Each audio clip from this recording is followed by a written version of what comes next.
I mean, there's been a lot of different long throw specialists over the years, and obviously I'm speaking from the UK and English football, and the one that comes straight to my head is Rory Delap, when he was at Stoke. So he was the one that for me was the first one.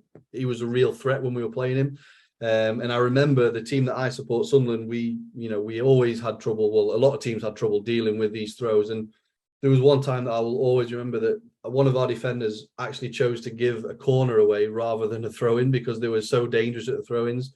And Stoke especially had, the wind and it was cold and that, and the throw-ins would just cause absolute mayhem with the power and trajectory. And he was reaching the box from pretty much near the halfway line. It was so incredible if you'd not seen it before. So definitely a weapon used by some teams.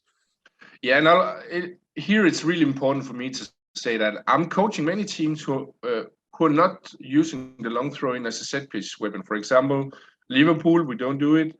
When I was in Ajax, we didn't do it. Also, several other clubs. But I'm still coaching the long throw-in there, but that's to increase the throw-in area of, for example, the fullbacks that can throw to more players all around the pitch. But I'm also coaching some teams who are scoring either really many goals or some goals on long throw-ins.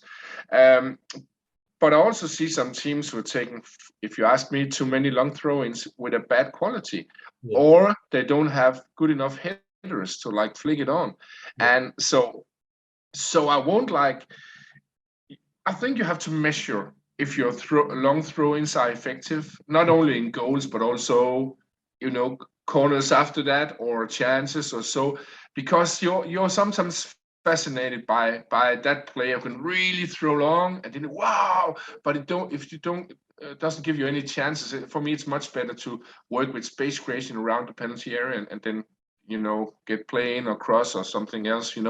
So on one hand, the long throwing can be a fantastic weapon, but it can also be how can you say, over glorified, so it's always a balance there.